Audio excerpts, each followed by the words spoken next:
अस्सलाम वालेकुम गाइस, कैसे हैं आप? उम्मीद करते हैं आप सब खैरियत से होंगे, खुश होंगे और हमारी दुआ है कि आप हमेशा खुश रहें, हंसते और मुस्कुराते रहें। मेरा नाम है रहमान अनवर और मैं हूं मोहम्मद और मैं हूं जफर इकबाल। और भाई देखने जा रहे हैं टेक कॉरिडोर टू कश्मीर। तो ये भाई जो एनर्जी के रिलेटेड जो मतलब वहाँ पर एक मिशन पावर ट्रांसमिशन है भाई, जो स्टार्ट हुआ था पहाड़ों पे किस तरह जो उन्होंने बिजली पहुंचाई है। हाँ, ये चीज है भाई कश्मीर में। तो काफी अच्छी वीडियो है। तो अगर वीडियो पसंद आए तो लाइक सब्सक्राइब जरूर कीजिएगा और कमेंट में अपनी राय का इज़हार जरूर कीजिएगा। करते हैं वीडियो स्टार्ट और देखते हैं भाई। 3000 मीटर से भी ऊंचे पहाड़, 1150 ट्रांसमिशन टावर्स, 5000 किलोमीटर से ज्यादा लंबे स्टील एल्युमिनियम कंडक्टर्स, एक हेलीक्रेन, 45 करोड़ डॉलर्स और 36 महीनों की एक टाइट डेडलाइन।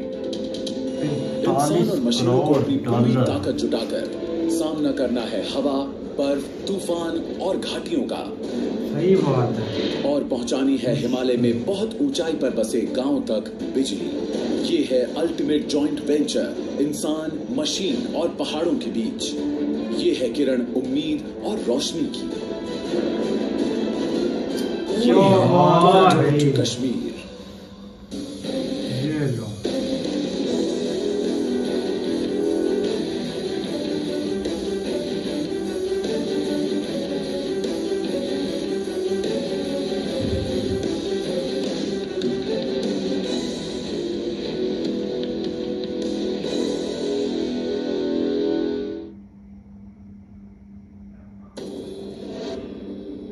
इंडिया की northern most state Jammu and Kashmir, ये घिरी है शानदार पीर पंजाल पहाड़ों से। ये खड़ी चढ़ाइयां किसी भी कंस्ट्रक्शन प्रोजेक्ट के लिए एक बड़ी रुकावट हैं। काफी खतरनाक काम। डिजाइनर्स, इंजीनियर्स और कंस्ट्रक्शन वर्कर्स की एक टीम ने इस चुनौती का सामना करके 415 किलोमीटर लंबी ट्रांसमिशन लाइन बिछाकर कश्मीर तक बिजली पहुंचाने का फैसला किया है। लगभग 1 करोड़ 30 लाख कश्मीरियों को ब्लैकआउट झेलना पड़ता है। सर्दियों में टेम्परेचर -13 डिग्री से भी नीचे गिरकर जीना मुश्किल बना देता है। फिलहाल पुराना ट्रांसमिशन कॉरिडोर पंजाब के मोगा से जम्मू से थोड़ा आगे किशनपुर तक जाता है। लैंडस्लाइड्स, रॉकफॉल्स और भारी बर्फबारी अक्सर पुरानी ट्रांसमिशन लाइंस को नुकसान पहुंचाकर स्टेट के एक बड़े हिस्से को अंधेरे में धकेल देती है। बिजली ना होने के कारण यहाँ पे कोई मतलब कारोबार, लोगों का जो मतलब रोजमर्रा की जरूरियात थी वो नहीं पूरी हो रही थी। काफ़ी पिछड़ा हुआ इलाका हमारा है, उसमें लाइट की प्रॉब्लम है बहुत आ रही है। लाइट की प्रॉब्लम ये है कि पूरे दिन में हमें 2 घंटे लाइट होती है। सबसे बड़ी प्रॉब्लम हमारे यहाँ बिजली नहीं होती है तो वो अमॉन्ग स्टूडेंट्स के अंदर होती है, या खासकर रात को पढ़ने का वक्त होता है, उस वक्त बिजली नहीं होती है, तब उनको अंधेरे में बैठना पड़ता है। तो ये सबसे बड़ी डिफिकल्टी है। स्टेट गवर्नमेंट कश्मीर को जगमगाने के लिए एक ऑल्टरनेट पावर कॉरिडोर बनाना चाहती है। नई power line surplus power supply वाले स्टेट पंजाब के जालंधर से शुरू होकर सांबा से जम्मू तक पहुंचेगी। वहां से ये ऊपर बॉर्डर पर रजौरी शहर से होती हुई पीर की गली पास से गुजरकर नए अमरगढ़ सब स्टेशन तक जाएगी। पूरी होने के बाद ये ट्रांसमिशन लाइन नॉर्दर्न ग्रिड से 1000 मेगावाट पावर लाकर कश्मीर को दुगनी बिजली पहुंचाएगी। लेकिन जम्मू कश्मीर तक बिजली पहुंचाना एक बड़ी चुनौती है। बहुत बड़ी चुनौती। गवर्नमेंट को प्रोजेक्ट के लिए 2 ही बिडर्स मिले। पहाड़ी इलाके में काम करना मुश्किल है। सर्दियों में भारी बर्फबारी और ठंडी हवाएं काम करना नामुमकिन बना देती हैं। और सिक्योरिटी इश्यूज भी पॉलिटिकली वॉलेटाइल जम्मू कश्मीर में हालात बिगाड़ देते हैं। आखिरकार ये काम मिला शेड्यूल से 12 महीने पहले प्रोजेक्ट पूरा करने का वादा करने वाली स्टरलाइट पावर को। कोई भी टफ चैलेंजेस फेस नहीं करना चाहता, कोई भी एड्रेस नहीं करना चाहता। No one wants to connect Indian company है। और वो भी 400 kV लाइन से ओवर द पीर पंजाल लेन। और ये वो कुछ मुश्किल चैलेंजेस थे जिसे हमने एक्सेप्ट किया, क्योंकि अगर हम ये नहीं करते तो फिर हमारे पास एक इकोनॉमिकल एनर्जी मार्केट नहीं होती। सिर्फ 6 साल पुरानी ये कंपनी शहरों और गांवों को पावर लाइन से जोड़ने का काम करती आ रही है। केबल्स और कंडक्टर्स बनाने के साथ ही वेस्ट में महाराष्ट्र और ईस्ट में असम में पावर लाइंस बिछाने का इसका एक्सपीरियंस बेशक इसकी मदद करेगा, लेकिन कश्मीर की जियोग्राफी इस नई कंपनी के लिए सबसे बड़ी चुनौती होगी। हमने खुद से सवाल किया कि क्या कोई तरीका है कि हम इस प्रोजेक्ट को आधे वक्त में करते। देखिए, हमारे लिए बड़ा आसान था कि हम 6 साल में बनाते। इनफैक्ट अगर 9 साल भी लगते ना तो हमें कोई फर्क नहीं पड़ता। But where is the fun in that? तो हमने सोचा let's take this project, let's take it as a challenge कि हमें कश्मीर के लोगों तक बिजली पहुंचानी है, और वो भी कम से कम वक्त में। क्या बात है। कश्मीर तक के इस नए कॉरिडोर में होंगे 5000 किलोमीटर से ज्यादा लंबे हैवी गेज कंडक्टर्स जो 12 पैरेलल लाइंस पर लगेंगे। 400 किलो वोल्ट का जबरदस्त चार्ज कैरी करने वाली ये overhead high power transmission lines 1000 से ज्यादा ऊंचे और भारी रीइंफोर्स्ड ट्रांसमिशन टावर्स पर लगाई जाएंगी। पहला फेज यानी जलंधर सांबा लाइन ज्यादातर प्लेन्स पर बनाई जा रही है, और टीम के लिए काम आसान होने के चलते ये सेक्शन रिकॉर्ड टाइम में शेड्यूल से 12 महीने पहले ही पूरा कर लिया गया है। लेकिन बाकी का 2/3 काम एक बड़ी चुनौती है। पीर पंजाल की इन ऊबड़ खाबड़ ढलानों पर बिछाई जानी है सांबा अमरगढ़ लाइन। देखिए, जहाँ तक प्लानिंग का सवाल है तो पहली चीज है identification of the location. Location decide होने के बाद हम देखते हैं कि उस पर्टिकुलर लोकेशन में किस टाइप का टावर हो, वो भी इंजीनियरिंग कंसिडर करने के बाद। डिजाइन टीम को अब स्लोप्स के एलिवेशन, ऑल्टीट्यूड और स्नोफॉल पैटर्न के हिसाब से डिजाइन की मजबूती और टावर्स के वजन पर गौर करना होगा।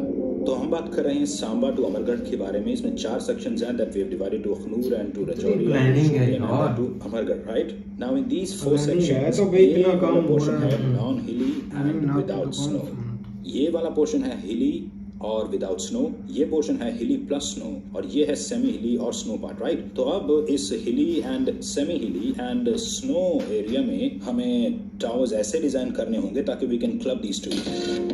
टीम टोपोग्राफी और स्लोप्स के एंगल के हिसाब से 4 तरह के टावर्स इस्तेमाल कर रही है। इस पर्टिकुलर प्रोजेक्ट में हम विंड जोन को हायर लेवल पर लेकर चल रहे हैं। जैसे 39 मीटर पर सेकंड विंड स्पीड है इस पर्टिकुलर रीजन में, लेकिन हम इसे 44 मीटर पर सेकंड मानकर चल रहे हैं। इसे हायर लेवल पर बढ़ाते हुए, साथ ही स्नो थिकनेस को देखते हुए हमने कंडक्टर के साथ साथ टावर मटेरियल की थिकनेस 16 mm रखी है, जबकि ये 10 से 12 mm होती है, तो इसे भी हायर साइड पर रखा है। तो ये टावर के सिस्मिक लोड को ऑटोमेटिकली कवर कर लेता है, और क्योंकि ये पिन जॉइंट स्ट्रक्चर है तो सिस्मिक लोड ग्राउंड में इजीली ट्रांसफर हो जाता है। पूरी लाइन में हम 1000 से ज्यादा टावर्स को लगा रहे हैं थ्रू डिफरेंट ज्योग्राफिकल एरियाज। उनमें से कुछ हैवी स्नो जोन में बन रहे हैं, कुछ मीडियम स्नो जोन में, तो कुछ नो स्नो जोन में। हैवी स्नो जोन में हम यूज कर रहे हैं grade C material and some extra weight, जिससे हमारा टावर डैमेज नहीं होगा माइनस टेम्परेचर में, और वो टावर खड़ा रहेगा हर हाल में। प्लान्स फाइनलाइज करने के लिए टीम बोर्ड रूम में मिलती है। पहाड़ों के ऑल्टीट्यूड और स्नो कंडीशंस से प्रोजेक्ट में सबसे ज्यादा रुकावटें आती हैं।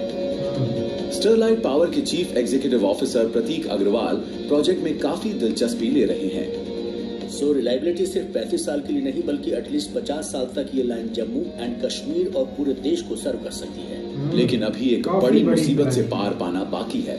Considering the size of the project, मुझे लगता है मटेरियल मूवमेंट और टावर इरेक्शन हमारे लिए सबसे बड़ा चैलेंज होगा। टीम मटेरियल को ऊपर पहाड़ों तक कैसे ले जाएगी? मटेरियल्स ले जाने के लिए खच्चर इस्तेमाल करने के ट्रेडिशनल तरीके धीमे और मुश्किल भरे हैं, और हर ट्रांसमिशन टावर का वजन 40 टन तक हो सकता है, जो 8 अड़ियल हाथियों को खड़ी चढ़ाई पर ले जाने जितना मुश्किल है। आपको जानकर हैरानी होगी कि 5000 खच्चर 24 घंटे इन हालात में लगाना बहुत ही मुश्किल था।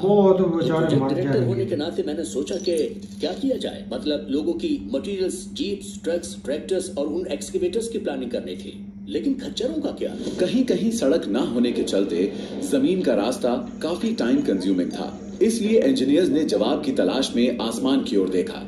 देखिए, शायद ये अब तक का मोस्ट डिफिकल्ट ट्रांसमिशन प्रोजेक्ट है इस देश में, एंड वी बिलीव कि अगर हम इसे एग्जीक्यूट कर पाते हैं और वो भी पहले से कम टाइम में जितना इसे एग्जीक्यूट करने में लगा था।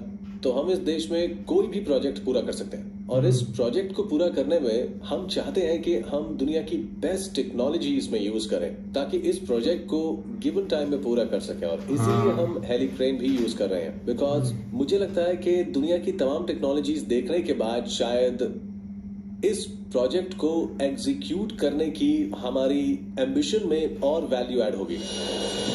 स्टेरलाइट पावर ने एक कैलकुलेटेड रिस्क लेते हुए एरिक्सन से एक हेलीक्रेन मंगाई।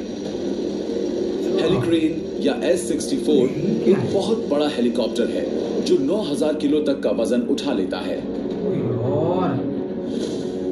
ये CH-54 तारहे वियतनाम वॉर की एडवांस चीज है जिसे अर्ली 60s में सिकोर्स्की एयरक्राफ्ट ने इन्वेंट किया था और फिर US आर्मी ने इस्तेमाल किया था। आज ये टेक्नोलॉजी खासकर सिविलियन यूज में आती है। एरिक्सन एयरक्रेन्स के पास S-64 की सबसे बड़ी फ्लीट है जिसे मेगा बिल्डिंग प्रोजेक्ट्स के लिए लीज पर दिया जाता है। क्या ये हेलीक्रेन पीर पंजाल की ऊंचाइयों पर जीत दिला पाएगी? बड़ा क्या इससे सर्दियां शुरू होने से पहले NRSS 29 रिकॉर्ड टाइम में पूरा हो पाएगा? हमारे पास सबसे बड़ा चैलेंज है इन पहाड़ों में काम के सिर्फ 3 महीने होना, और इन 3 महीनों की वर्किंग विंडो में हम ज्यादा से ज्यादा अच्छा काम कैसे करें, उसका सबसे अच्छा तरीका है टेक्नोलॉजी ऑफ एविएशन। तो इस आइडिया को लाना ही हमारे लिए एक बहुत बड़ा चैलेंज था। अगस्त। अब एक्शन शिफ्ट होता है पुंछ के पास बफलियाज में, जो लाइन ऑफ कंट्रोल के बहुत पास है। ये है ऑपरेशन स्पेस। टीम को उम्मीद है कि वो यहाँ से पीर पंजाल के पहाड़ों पर जीत दर्ज कर सकते हैं, लेकिन सिक्योरिटी जबरदस्त है। जियोग्राफिकली ये इलाके की सबसे चौड़ी जगह है। यहाँ से सड़क नजदीक होने की वजह से पूरी स्टॉक इन्वेंट्री आसानी से लाई जा सकती है। लाइन ऑफ कंट्रोल के पास होने से इस इलाके में इंडियन फोर्सेस की भारी मौजूदगी बेस को एक्स्ट्रा सिक्योरिटी देती है। टीम के सारे इक्विपमेंट यहाँ पर हैं। सीमेंट, सैंड और ग्रेवल जिनसे टावर की फाउंडेशंस बनाई जाएंगी, और तमाम तरह के मेटल स्टब्स जिन पर ट्रांसमिशन टावर खड़ा होगा।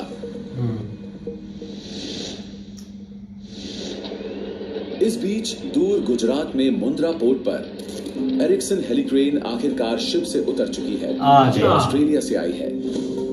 फ्लाइट इंजीनियर के मशीन चेक करने के बाद ये गुजरात से उड़ान भरती है और अब तैयार है कश्मीर जाने के लिए। लेकिन वहीं कश्मीर में काम अटक गया है। ऑपरेशन हेडक्वार्टर मुसीबत में घिर गया है। नर्व सेंटर के बंद होने से कीमती वक्त बर्बाद हो रहा है।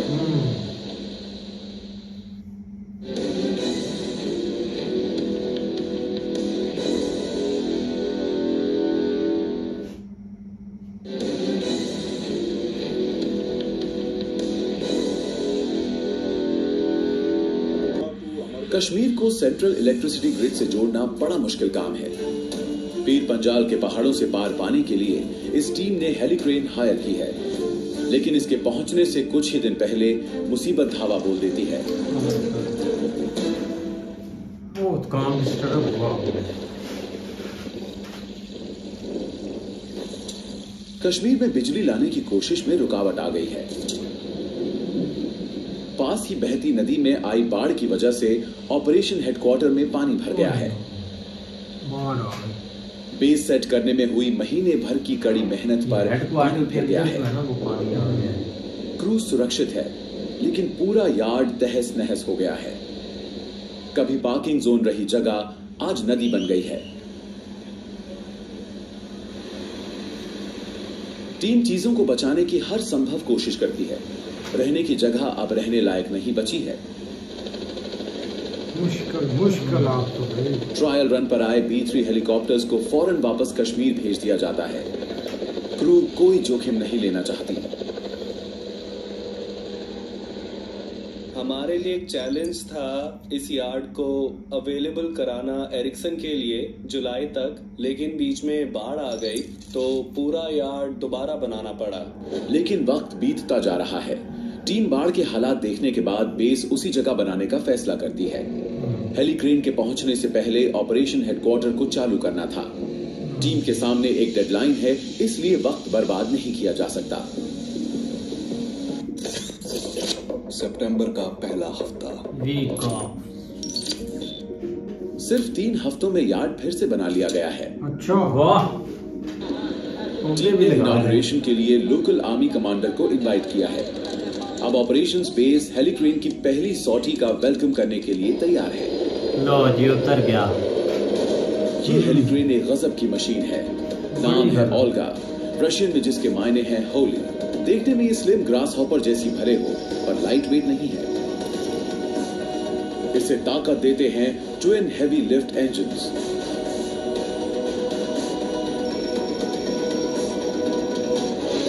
और ये अकेली नहीं आई है। B3 हेलीकॉप्टर में इसके साथ आया है इसका सपोर्ट क्रू। ये पहली बार है जब इंडिया में किसी कंस्ट्रक्शन प्रोजेक्ट में एक स्काई क्रेन इस्तेमाल की जा रही है। बड़ी बात है। पावर ट्रांसमिशन में ये गेम चेंजर साबित होगी। हाँ जी। ओल्गा एक एक्सपीरियंस्ड वर्क हॉर्स है। इसके पास दुनिया भर में काम करने का 54 साल से ज्यादा का एक्सपीरियंस है और अब ये पीर पंजाल रेंज की क्वीन बनना चाहती है। ओल्गा बहुत ऊंचे दाम पर आई है। इसकी हर घंटे की लागत हजारों डॉलर्स है, लेकिन इसके काम के आगे इसका दाम जायज है। खुद भी आए हुए हैं भाई। ये जम्मू कश्मीर में फाइनेंस्ड सबसे बड़े प्रोजेक्ट्स में से एक है in the history of India और ये काफी मुश्किल था। और इसमें जिस तरह की टेक्नोलॉजी और टेरेन का हमें सामना करना था उसने इसे और मुश्किल बना दिया। ये स्काई क्रेन प्रोजेक्ट का ऐसा सीक्रेट है जिसकी मदद से ये टीम काम को डेडलाइन से पहले पूरा करेगी। एक दिन में एक आदमी के 40 किलो वजन उठाने के मुकाबले ये 9000 किलो तक का जबरदस्त भार उठा सकती है। हम यहाँ एफ्लियास इंडिया में हैं स्टरलाइट के एक पावर लाइन कंस्ट्रक्शन प्रोजेक्ट के लिए और हम अभी मूव कर रहे हैं steel, concrete and gravel to the tower site. Sky crane के साथ 10 लोगों का एक हाईली स्पेशलाइज्ड क्रू आया है। इसमें पायलट्स और इंजीनियर्स के साथ एक क्रू है जो ग्राउंड ऑपरेशंस मैनेज करती है।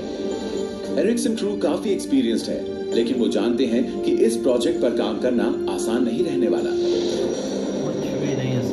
ग्राउंड टीम को हेलीक्रेन के साथ काम करना सीखकर जल्दी से सिस्टम्स को दुरुस्त करना होगा। हर लैंडिंग और टेक ऑफ के वक्त हेलीक्रेन का पावरफुल 6 ब्लेड का रोटर एक जबरदस्त आंधी पैदा करता है। इसलिए पानी छिड़क कर मिट्टी जमाए रखने के लिए टैंकर्स बुलाए गए हैं, क्योंकि विजिबिलिटी बने रहना अहम है। रोटर का शोर कानों के पर्दे फाड़ सकता है, इसलिए सेफ्टी ऑफिसर पूरी जांच करता है कि हर एक ने सेफ्टी हेलमेट्स, गॉगल्स और ईयर प्रोटेक्शन गियर पहना हुआ है या नहीं। ओके, केयर करते हैं ना भाई। जो आप ऊपर करते हो तो आप काफी डेंजर है, फिर केयर तो करनी है भाई। इसको प्रॉपर आप हुकअप करोगे, उसके बाद ही कोई काम करोगे। सबसे पहले आप अपने आप को सिक्योर करोगे, ठीक है ना। अलग अलग तरह के लोड्स ले जाने के लिए एयर क्रेन में कई तरह के अटैचमेंट्स होते हैं। इससे सीमेंट, ग्रेवल और स्टील ले जाना आसान हो जाता है। यहाँ पर हम स्टील बंडल्स को स्काई क्रेन की मदद से उन लोकेशंस तक पहुंचाते हैं जो सड़क से दूर होते हैं। साइट ऑफिस में एक कन्वर्टेड कंटेनर के अंदर टीम हर सॉर्टी को ड्रॉप जोन के लैटिट्यूड, लॉन्गिट्यूड और दिन के टेम्परेचर के हिसाब से सोच समझकर प्लान करती है। अब ये ओल्गा के लोड मास्टर का काम है कि वो पायलट और ग्राउंड क्रू के साथ कोऑर्डिनेट करे। ऑल्टीट्यूड बढ़ने के साथ टेम्परेचर बढ़ जाता है, हमारा डेंसिटी ऑल्टीट्यूड बढ़ जाता है और डेंसिटी ऑल्टीट्यूड के बढ़ने पर हमारी लिफ्ट कैपेसिटी घट जाती है और इससे जो इंजन की अवेलेबल हॉर्स पावर है वो भी घट जाती है। तो जैसे हम ऊंचाई पर पहुंचते हैं परेशानियां भी बढ़ती हैं। तो जैसे ही हम 7000 फीट से ऊपर जाते हैं तो हेलीक्रेन की परफॉर्मेंस और लिफ्ट घट जाती है। श्रीनगर, पीर की गली और ड्रॉप जोन में विंड और विजिबिलिटी चेक करने के लिए हर घंटे वेदर अपडेट्स लेना वेट की बंडलिंग के लिहाज से अहम है। आज यार्ड क्रू को तमाम मटेरियल 4 मेट्रिक टन से नीचे रखने को कहा गया है, लेकिन दोपहर बाद मौसम खराब होने पर कैलकुलेशंस रिवाइज करनी होंगी।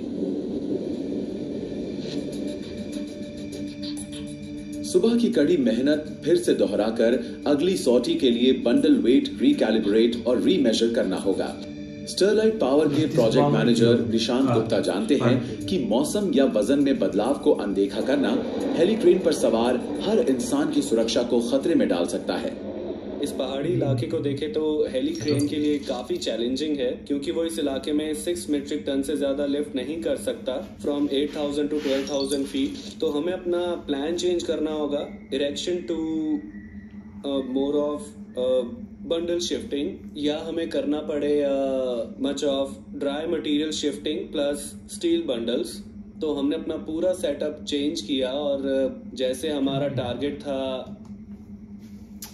हाँ जी गाइस, तो जैसा आपने भाई देखा कि एक ऐसा मिशन जो भाई कंप्लीट करना इंतहाई मुश्किल है, बहुत ज्यादा एक बड़ा मिशन है और जिसको भाई कंप्लीट भी करना जरूर है, क्योंकि उनको एक डेडलाइन दी गया कि आपने इतने टाइम में कंप्लीट करना है और उससे हो सके तो एक 12 मंथ पूरा 1 साल पहले आपने कंप्लीट करना है। जो भाई सबसे पहले देखा जाए तो बहुत भाई जो एक कंपनी थी वो भी इंडियंस ही थी, जो मतलब जितने भी सारे मतलब इंजीनियर हैं वो भी भाई इंडियन है। स्टरलाइट जो भाई पावर जो कंपनी है ना, वो उन्होंने ये काम संभाला हुआ था और भाई जो उन्होंने इसका बजट है ना वो भी बहुत करोड़ों डॉलरों में छोड़कर भाई जो एक मतलब के काम है ना उस पर एक ये काम की बात करें, क्योंकि उधर ये चीजें पहुंचाना एक इम्पॉसिबल है, इम्पॉसिबल और कोई बंदा सोच भी नहीं सकता और ना ही कोई बंदा ऐसा रिस्क लेता है। जो इंजीनियर वगैरह है ना, या जो एक कंपनी होती है या एक मतलब के जो कंपनी को काम ये सौंपा जाता है तो वो कभी नहीं ये काम का रिस्क लेती, क्योंकि इसमें जान का तो हल्ला खतरा है ना भाई, आपकी जान जा सकती है। तो इसी वजह से जो टीम होती है भाई वो इग्नोर कर जाती है, खास करके इन कामों से। तो कोई होते भी हैं भाई वो सिर दे जाते हैं। देखो ना, ये कुछ छोटा मोटा प्रोजेक्ट नहीं था। कश्मीर पूरे के अंदर जो है ना वो 400 किलोमीटर प्लस जो है ना वो एक उन्होंने पावर ट्रांसमिशन बिछाई है। ये कोई छोटा मोटा काम नहीं है। हम जो है ना वो जस्ट इधर से जो है ना वो यकीन करो हम ऐसे उछल है ना इन चीजों से कि कश्मीर के अंदर किस हद तक इंडियन गवर्नमेंट ने वहां पे काम किया है। और ये कुछ छोटा नहीं, पूरा नेशनल जियोग्राफिक्स जो है ना उन्होंने चैनल है, उन्होंने इसको डॉक्यूमेंट्री भाई बना के रख दी हुई है। तो आप अंदाजा लगा लें कि ये मतलब किस हद तक जो है ना वो इम्पोर्टेंट था और कितनी मेहनत हुई होगी। और जो आप देख लें कि पहाड़ों के अंदर जो है ना वो मतलब वो पूरे इतने बड़े वो हम तो खंबे बोलते हैं, वो लगाने को छोटा मोटा काम नहीं था। फिर सर्दी को मद्देनजर रखना और नहीं, आप देखो ना कश्मीर का मौसम ही कुछ ऐसा है भाई, एक मतलब के अगर धूप चढ़ी है तो 2 मिनट बाद भाई एक बारिश का समा बन जाता है। तो खास करके इस इलाकों में और इस वेदर से एक जो ये काम निकलवाना होता है ना वो काफी मुश्किल होता है। अब ये काम मतलब के स्टार्ट होता आप काम करते जा रहे हैं, लेकिन पता नहीं है कब रुक जाए। जैसा कि बीच में भाई एक बाढ़ आ गई थी और सब मतलब के बह गया था और काम मुश्किल हो गया। हाँ, और आप देख लें कि ये जो टावर्स मतलब शक्ल ऐसे हमारे ना यहाँ पर भाई एक गांव के कोने पर जो उन्होंने भाई ना टावर लगाया था कंपनी, मतलब जैसे सिम है टेलीनार उसने भाई, तो अच्छा उन्होंने भाई वो एक टावर लगाना था और लगाना भी यहाँ था, उन्होंने भाई कितने दिन लगा दिए थे। आप देख लें वो तो एक पट्टी जोड़ रहे थे लेकिन भाई यहाँ पर बड़ी मात्रा में उन्होंने भाई ये पहाड़ों पर लगा रहे थे और इनके लिए कितना मुश्किल हो। ऑस्ट्रेलिया से आया बड़ी ब्लॉक, हजारों किलोमीटर वो वजन, क्योंकि जो खोते मतलब के खोते खचरों का तो वही काम ही नहीं था, वो तो बेचारे मर जाते। और देख लें कि उन्होंने कश्मीरियों के लिए भाई कितनी बड़ी नहीं सही बात। अब देखो ना जहाँ पर बिजली नहीं भी जाती, हमने काफी लोगों के व्लॉग भी देखे हैं, उनसे भी एक कश्मीरियों से सुने को मिला था कि भाई इधर बाड़ों में हमें बिजली भी मिल रही है, जो कि आती नहीं थी। तो वो इसी तरह ही भाई पॉसिबल मुमकिन हो कर सके। बहुत बड़ा जो है ना वो वहाँ पे ऐसा स्टेप लिया गया कश्मीरी लोगों के लिए जो हमें पता भी नहीं है। नजर आ जाएगा।